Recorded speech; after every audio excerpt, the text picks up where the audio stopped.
11 physics में derivation series के अंतर्गत आज हम लोग 7वां डेरिवेशन पढ़ेंगे। आज के इस लेक्चर में हम लोग समझेंगे तरल स्तंभ के कारण दाब कितना होता है। यानी अगर हम किसी द्रव में नीचे जाते हैं तो कुछ गहराई पर जाने पर हमारे ऊपर कितना दाब लगेगा, हम उसको किस तरह से कैलकुलेट करेंगे, आज के इस लेक्चर में हम लोग डिटेल से समझने वाले।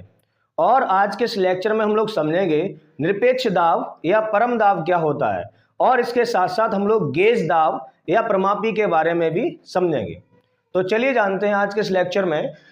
क्वेश्चन हमारा इस तरह से आएगा, तरल स्तंभ के कारण दाब के सूत्र का निगमन कीजिए, या फिर तरल दाब पर गुरुत्व का क्या प्रभाव पड़ता है। आज के इस लेक्चर में हम लोग समझने वाले। तो देखिए, सबसे पहले हमने कोई बर्तन माना है ये, और इस बर्तन में किसी द्रव जैसे किसी जल को भर दिया है। अब हम इस बिंदु पर यह पता करेंगे इस द्रव के द्वारा कितना दाब लगेगा। इसको हम किस तरह से कैलकुलेट करेंगे वो जानेंगे। तो देखिए, यहाँ पर ये कोई बिंदु है और इस बिंदु को हमने नाम दे दिया है बी, और इस बिंदु बी की जो इसका स्वतंत्र तल है इसको कहते हैं स्वतंत्र तल। स्वतंत्र तल से जो गहराई है वो कुछ गहराई होगी, उस गहराई को हमने मान लिया है एच। क्या मान लिया है? एच। यानी उसका जो स्वतंत्र तल है, मुक्त तल है, इस तल से एच गहराई नीचे एक बिंदु बी है। इस बी बिंदु पर इस जल के द्वारा कितना दाब होगा, इसको हम किस तरह से कैलकुलेट करेंगे। तो इसको करने के लिए हम लोग क्या करते हैं, इस द्रव में हम एक बेलन मान लेते हैं। द्रव पर हम जो चाहे वो आकृति मान सकते हैं। तो सहूलियत के लिए हमने ये मान लिया कि इस बिंदु बी के चारों ओर एक बेलन बनना है द्रव का, इस तरह का। देखिए, यानी बेलनाकार स्तंभ बनना है इस तरह का, इस तरह का बेलनाकार स्तंभ बन रहा है इस बिंदु बी के चारों ओर, इस तरह का। ये बिंदु बी है, ये वाला, और इस बेलनाकार स्तंभ के जो अनुप्रस्थ काट का क्षेत्रफल है उसको हमने मान लिया ए। क्या मान लिया? ए। अब हमें अगर ये पता करना है इस बिंदु बी पर कितना दाब लगेगा, तो हम क्या करेंगे, इस बेलनाकार स्तंभ के द्वारा इस बिंदु बी पर कितना भार लगाया गया उसको कैलकुलेट करेंगे। तो जब हमें भार पता चल जाएगा तो हम बड़ी आसानी से बता देंगे इस बी बिंदु पर जो उसके स्वतंत्र तल से एच गहराई नीचे है, इस पर कितना दाब लगेगा। ठीक है, तो सबसे पहले हम ये डायग्राम बनाएंगे। डायग्राम के लिए हमने क्या किया, एक बर्तन लिया है, उस बर्तन में द्रव को भर दिया है, और इसके स्वतंत्र तल से एच गहराई नीचे एक बिंदु बी है, जिस बी बिंदु पर हमें दाब ज्ञात कर रहा है। अब हमने क्या किया, इसके चारों ओर एक तरल स्तंभ, बेलनाकार तरल स्तंभ की कल्पना की। इसी बात को हमने लिख दिया है, और जो द्रव हमारा भरा हुआ है इसका जो घनत्व है उस घनत्व को हमने रो माना है। इन जो द्रव भरा हुआ है उसका घनत्व क्या हमारा रो घनत्व का द्रव भरा हुआ है, जो जल है उसके घनत्व को रो माना है। देखिए, इसी बात को हमने लिख लिया है। माना रो घनत्व के किसी द्रव में उसके स्वतंत्र तल से एच गहराई पर स्थित बिंदु बी पर द्रव दाब ज्ञात करना है। फिर द्रव में एच ऊंचाई तथा ए अनुप्रस्थ काट के एक बेलन की कल्पना की है। किसकी कल्पना की है? बेलन की कल्पना की है, क्षेत्रफल ये बेलन मान।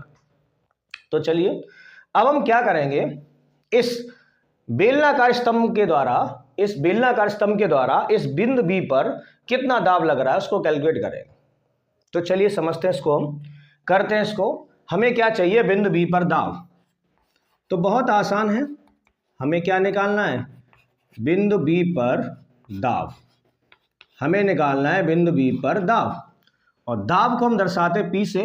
पी इक्वल टू मेरा सूत्र होता है एफ अपॉन ए, यानी दाब इक्वल टू मेरा होता है बल बट्टे क्षेत्रफल। दाब इक्वल टू होता है बल बट्टे क्षेत्रफल। अब बल कैसे निकालें, देखिए यहां पर गौर करें। जो एफ है, एफ क्या हमारा बल, और बल क्या है, इस द्रव स्तंभ के द्वारा इस बिंदु बी पर कितना बल लग रहा है।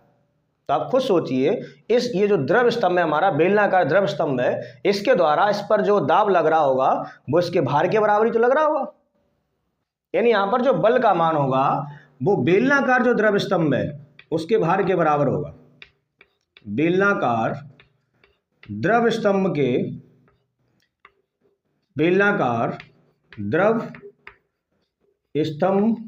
का भार। सुनिए, हमें अगर इस बिंदु बी पर यह पता करना है कि इस पर कितना बल लग रहा है, तो इस पर उतना ही बल लग रहा होगा जितना इस बेलनाकार द्रव स्तंभ का भार है। तो बड़ा आसान है। देखिए, एफ इक्वल टू भार का हम लोग सूत्र जानते हैं, भार इक्वल टू मेरा होता है एम इंटू जी। भार बराबर होता है मेरा द्रव्यमान गुणा गुरुत्वीय त्वरण। भार इक्वल टू क्या होता है, द्रव्यमान गुणा गुरुत्वीय त्वरण। तो देखिए हम लोग क्या करेंगे, F के बजाय m इंटू जी लिखेंगे, m इंटू जी। m यहाँ पर द्रव्यमान है, m क्या है, द्रव्यमान। हम एक सूत्र और जानते हैं, द्रव्यमान इक्वल टू मेरा सूत्र होता है आयतन गुणा घनत्व। द्रव्यमान इक्वल टू सूत्र मेरा होता है आयतन गुणा घनत्व। घनत्व इक्वल टू होता है द्रव्यमान बट्टे आयतन। तो वहां से हमारा द्रव्यमान इक्वल टू मेरा होता है आयतन गुणा घनत्व। v वॉल्यूम है, रो घनत्व है, तो हम m को भी हटा सकते हैं यहाँ से। तो F इक्वल टू मेरा आ जाएगा, m की जगह हम लोग लिख सकते हैं, देखिए m की जगह हम लोग लिख सकते हैं v इंटू रो, और पीछे क्या चल रहा है हमारा g। अब v है क्या, हमारा आयतन। देखिए हम इसको भी कन्वर्ट कर देंगे, आयतन v इक्वल टू मेरा सूत्र होता है, आयतन का जनरल फॉर्मूला हमारा होता है लंबाई गुणा चौड़ाई गुणा ऊंचाई। देखिए आयतन का सूत्र हमारा क्या होता है, लंबाई गुणा चौड़ाई गुणा ऊंचाई। यहां पर गौर करें, v इक्वल टू, अब बेलनाकार द्रव स्तंभ को देखें हम, बेलनाकार द्रव स्तंभ में लंबाई गुणा चौड़ाई, लंबाई गुणा चौड़ाई ये क्या, उसका क्षेत्रफल है। लंबाई गुणा चौड़ाई क्या, इसका क्षेत्रफल। तो इसके अनुप्रस्थ काट का क्षेत्रफल हम लोगों ने क्या माना, a। तो लंबाई गुणा चौड़ाई ये बन गया हमारा क्षेत्रफल यानी एरिया। h है उस बेलनाकार द्रव स्तंभ की ऊंचाई, तो इसकी ऊंचाई हमने यहाँ पर h मानी है, इत्तेफाक से वो भी h है। वॉल्यूम को हम लोग ले सकते हैं एरिया इंटू हाइट। गौर करें तो हम b को भी कन्वर्ट कर देंगे, देखें यहाँ पर, तो f इक्वल टू v को कन्वर्ट करेंगे, v की जगह हम लोग क्या ले सकते हैं, a इंटू एच। v की जगह मैंने लिखा a इंटू एच, और पीछे चल रहा है मेरा रो जी, तो यहाँ पर लिखा मैंने रो और जी। तो कहने का मतलब f का जो मान आया वो हमारा ये आया, क्या आया, a h रो जी। ये वैल्यू हम यहाँ लगा देंगे, बस आंसर आ जाएगा। तो P इक्वल टू f की जगह f का मान हमारा कितना है, a h रो जी, और अपॉन क्या चल रहा है हमारा हर में a। आप देख सकते हैं यहाँ पर एरिया से एरिया कट जाएगा, तो क्या बचा, P इक्वल टू h रो जी।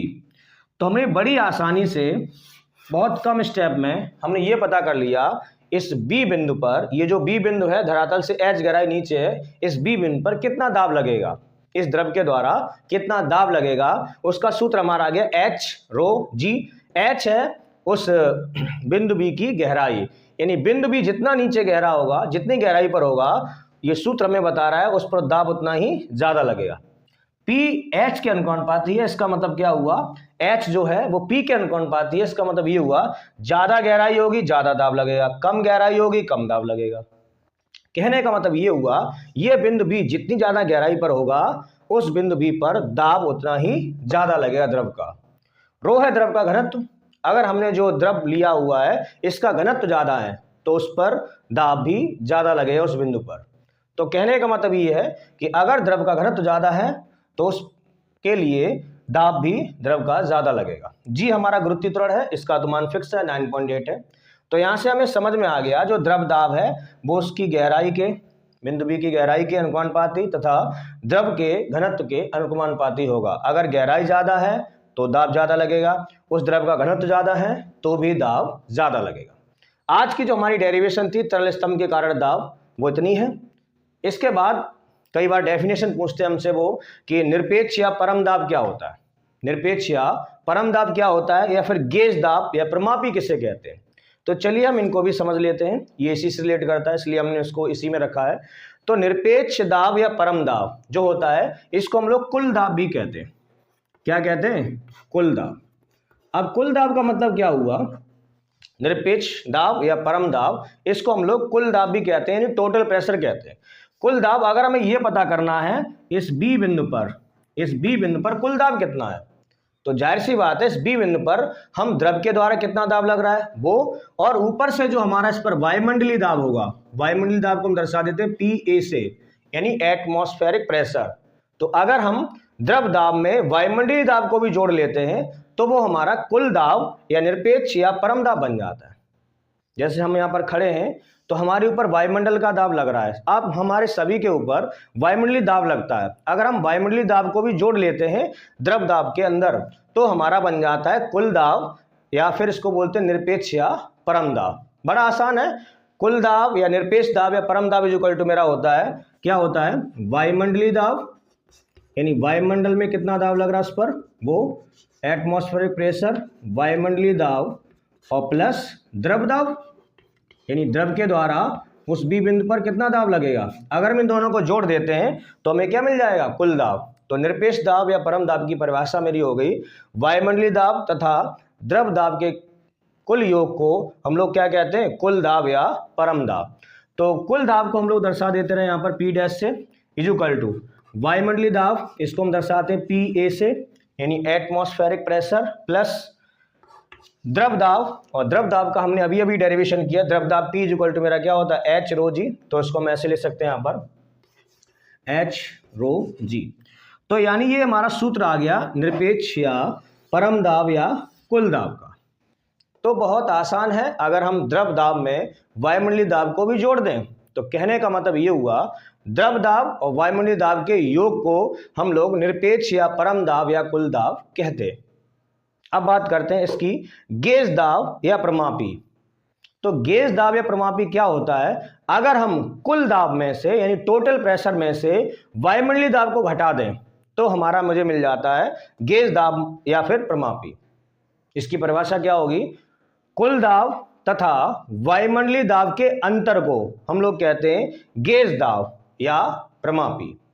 इसका फॉर्मूला देखो लिख रहे हैं, यानी गेज दाब इक्वल टू, अगर हमें चाहिए तो हम क्या करें, जो हमारा कुल दाब है, टोटल प्रेशर है, उसमें से अगर हम किसको घटा दें, उसमें से अगर हम घटा दें वायुमंडलीय दाब को, किसको घटा दें, वायुमंडलीय दाब को, तो हमें मिल जाएगा गेज दाब या प्रमापी। यानी कुल दाब तथा वायुमंडलीय दाब के अंतर को हम लोग क्या कहते हैं, गेज दाब कहते हैं। अब गेज दाब के लिए हम लोग सिंबल इस्तेमाल कर सकते हैं, P G, gauge pressure equal to कुल दाब। कुल दाब को हमने क्या माना है, पी डैश, तो यहां पर मैंने लिख दिया पी डैश माइनस वायुमंडलीय दाब। वायुमंडलीय दाब को हम लोग दर्शाते हैं पी ए से, यानी एटमॉस्फेरिक प्रेशर। अब पी डैश का मान हम लोग जानते हैं, देखिए पी डैश का मान यहाँ पर लगा सकते हैं। तो एक तो फॉर्मूला हमारा ये बन गया इस तरह का, यानी कुल दाब में से अगर हम वायुमंडलीय दाब को घटा दें तो हमें क्या मिल जाएगा, गेज दाब मिल जाएगा। अब देखिए इसकी हम दूसरी फॉर्मूला बना सकते हैं, गेज दाब equal to P dash. P dash है हमारा कुल दाब, और कुल दाब का सूत्र अभी अभी हमने निकाला, क्या हमारा पी ए, यानी वायुमंडलीय दाब प्लस द्रव दाब। तो इसकी जगह हम लोग लिख सकते हैं, क्या लिख सकते हैं, पी डैश की जगह पी ए प्लस एच रो जी, ये तो चल ही रहा है, और माइनस, तो माइनस यहाँ पे क्या लिखा है, ये पी ए, क्या लिखा है, ये पी ए, यानी क्या है, वायुमंडलीय दाब। पी ए से पी ए कट गया, क्या बच गया, गेज दाब इक्वल टू मेरा क्या आ गया, एच रो जी। इन जो गेज दाब जो होता है वो हमारा किसके बराबर आ गया, एच रो जी, क्या हमारा द्रव दाब। एच रो जी क्या है हमारा, द्रव दाब।